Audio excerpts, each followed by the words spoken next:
I want to talk about Skip Bayless as well. You know, he had a 2-month hiatus on his show after him and Shannon Sharp broke up, and Shannon Sharp is moved on to greener pastures. He's over on ESPN now. Well, Skip Bayless put together a dream team.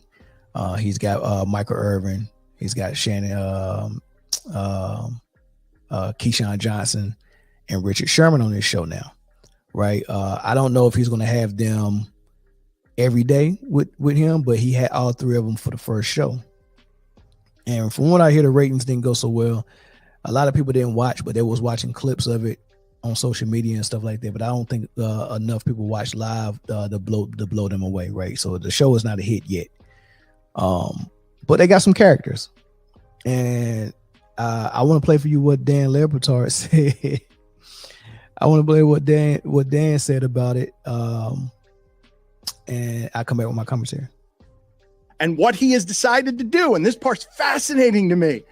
Every athlete he's been killing and crushing for 20 years sits next to him now, and they want the mic, and they want the ball. Michael Irvin's in trouble. Michael Irvin's competitive. That's 3 generations of the loudest loudmouth in football.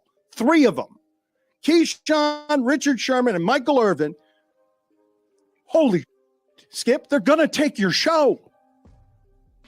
And that's not a terrible way to evolve at 70 if he's willing to be the joke, if he's willing to not take himself seriously and just allow the floor to a bunch of people who are really good at television. Like Michael Irvin, say what you want. He can be on any channel. Now, NFL Network doesn't know if they want to put him on any channel because there are all sorts of dangers involved. But no one on television has the resume of just apocalyptic scandal away from football.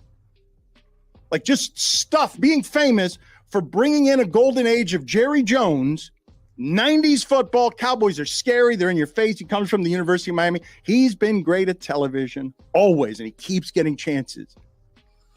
All right. So if you listen to that whole clip, he wasn't saying he was going to take their show like it was going to turn into Skip being booted off the show like Marcellus Wiley was when he actually it was funny how it happened because Jason Whitlock had the show.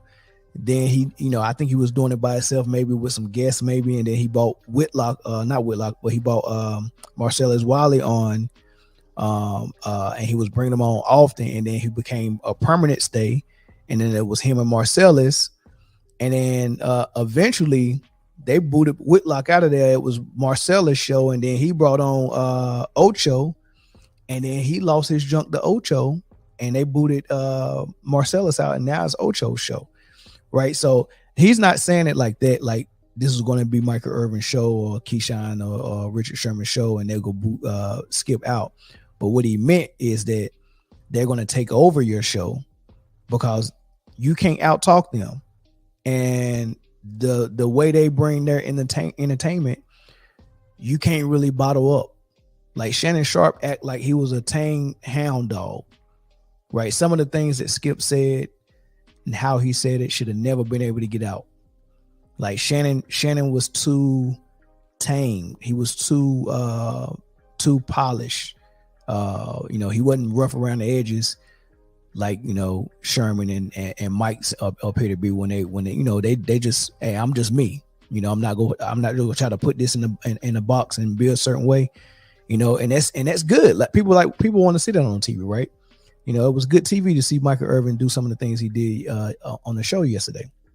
So what he's saying is, and if you watch the show, it was some segments that all 3 of those guys was going at it so much, and Skip couldn't even get a word out edgewise, and he was just sitting there watching it. Now, the good part about that is, if Skip allows that, the show might actually get good. The less Skip talks, if he turns into some type of moderator, the show might actually be good and entertaining.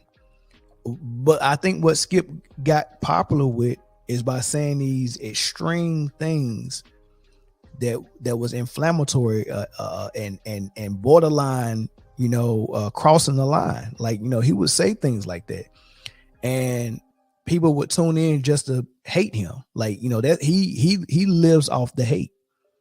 He's just one of those guys that are talking to push people's buttons and people are tuning in just to get mad, right? That wears out eventually, and I think it's run its course now. I don't think he got another trick that he can pull out of his sleeve other than putting on guys is more entertaining than him. For that to work, you've got to let them overshadow you. If he overshadows them, or if he takes over the show and it's more Skip, then it's gonna end. It's gonna end. People are already not watching it like they want them to watch.